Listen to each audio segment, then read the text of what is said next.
Om Swastiastu. Kenalkan, nama saya Aktor Adi Sugartana, NIM 2217041298, absen 26.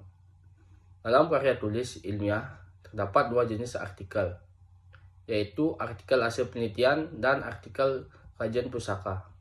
Pada artikel hasil penelitian, sistematikanya yaitu judul artikel, identitas penulis abstrak, pendahuluan, metode penelitian, pembahasan, penutup, daftar pustaka. Sedangkan artikel kajian pustaka, sistematikanya yaitu judul artikel, identitas penelitian abstrak, pendahuluan, pembahasan, penutup, daftar pustaka. Berikut ini dijelaskan satu persatu bagian artikel ilmiah. Judul artikel. Judul artikel ilmiah sebaiknya ditulis singkat.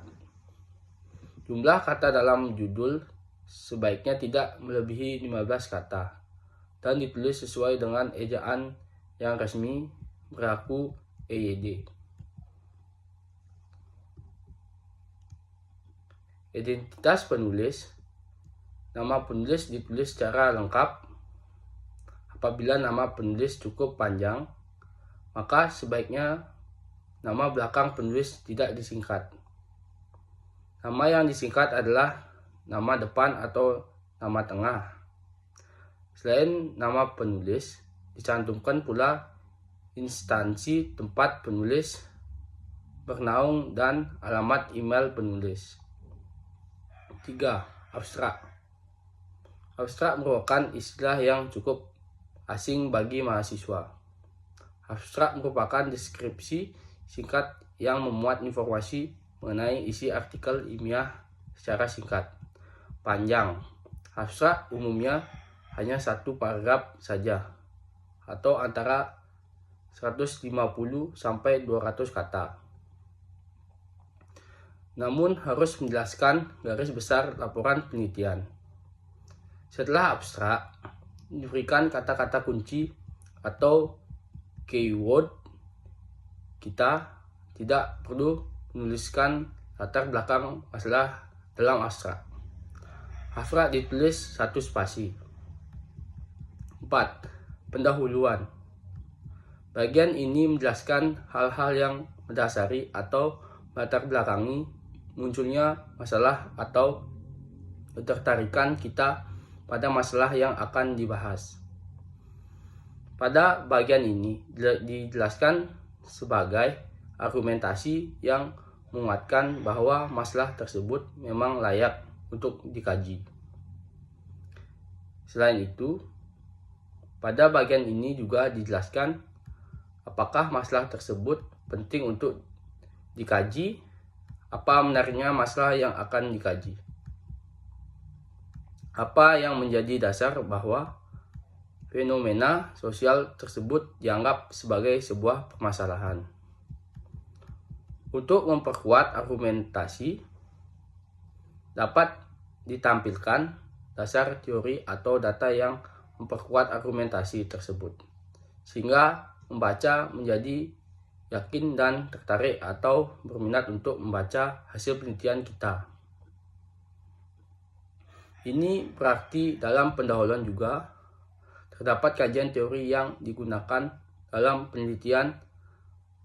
Penulis menjelaskan berbagai konsep utama yang berkaitan dengan masalah yang dikaji dengan berbagai argumentasi teoritis. Selain itu, kita juga perlu menyertakan hasil studi sebelumnya yang relevan dengan penelitian yang akan dilakukan. Urai dalam kajian pustaka ini dapat menjadi dasar perumusan hipotesis penelitian. Pendahuluan dalam artikel juga menjelaskan perumusan masalah dan tujuan penulis. 5. Metode penelitian. Bagian ini hanya ada dalam artikel ilmiah hasil penelitian. Bagian ini menjelaskan metode penelitian yang digunakan secara singkat, tidak perlu mendetail seperti dalam laporan penelitian. Ada beberapa komponen yang perlu dijelaskan dalam bagian ini, yaitu metode penelitian. Pada bagian ini jelaskan metode penelitian yang digunakan, sasaran penelitian atau sering disebut objek penelitian, menunjuk pada orang, individu atau kelompok yang menjadi unit atau satuan yang diteliti. Lokasi penelitian. Bagian ini menjelaskan lokasi tempat penelitian berlangsung. Lokasi penelitian hanya ada dalam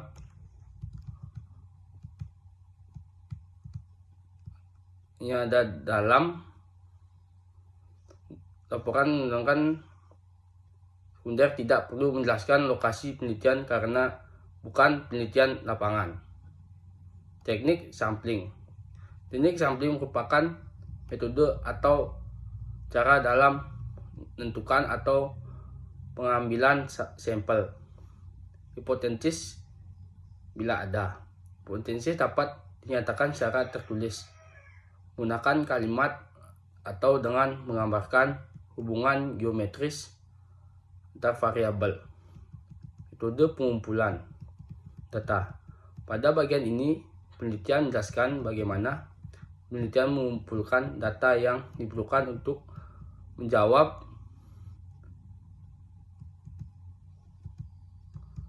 masalah penelitian. Metode analisis data. Analisis data dalam penelitian kuantitatif menggunakan statistik sebagai alat bantu dalam membuat kesimpulan. Penelitian kuantitatif tentu saja ada banyak metode analisis yang dapat dipilih. 6. Pembahasan. Bagian pembahasan merupakan bagian inti yang menjadi jantung sebuah artikel ilmiah. Di sinilah orientalitas sebuah artikel ilmiah akan ditunjukkan. Bagian ini merupakan bagian yang menguraikan berbagai temuan, berbagai hasil pemikiran penulis yang bertujuan untuk menjelaskan masalah yang dikaji. Pemikiran atau argumentasi penulis dapat dituangkan dalam bagian ini. 7. Penutup. Bagian penutup terdiri atas kesimpulan dan saran. Kesimpulan merupakan jawaban akhir masalah yang sedang dikaji. Kesimpulan harus konsisten dengan rumusan masalah. Untuk itu, jumlah kesimpulan perlu disesuaikan dengan jumlah rumusan masalah, sehingga ada konsistensi antara rumusan masalah dan kesimpulan. Bagian terakhir artikel ilmiah adalah saran. Bagian ini merupakan bagian yang tidak selalu ada. Artinya artikel ilmiah, terutama artikel gagasan konseptual, boleh tidak menyertakan saran serta merupakan sebuah uraian singkat mengenai apa yang dapat kita rekomendasikan kepada pihak lain yang berkepentingan berdasarkan hasil temuan kita. Saran disusun berdasarkan kesimpulan. Untuk itu, saran harus sejalan dengan kesimpulan. Daftar pustaka. Daftar pustaka adalah daftar yang berisi semua buku atau tulisan ilmiah yang menjadi rujukan dalam penelitian, atau daftar kumpulan referensi buku, artikel, ataupun jurnal yang menjadi sumber rujukan sebelum melakukan penelitian. Selanjutnya, cara merumuskan masalah, tujuan dan manfaat penelitian. Rumusan masalah. Masalah merupakan ide pokok dan merupakan jantung dalam proses penulisan karya ilmiah apapun. Maka dari itu, sangat penting mengetahui cara merumuskan masalah, yaitu harus topik yang paling menarik perhatian, terpusat pada segi lingkup yang sempit dan terbatas, memiliki dan fakta yang objektif.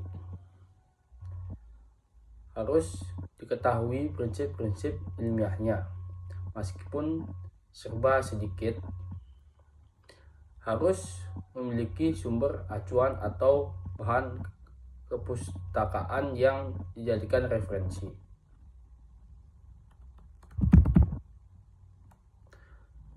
Tujuan penelitian mengungkapkan sasaran yang ingin dicapai dalam penelitian.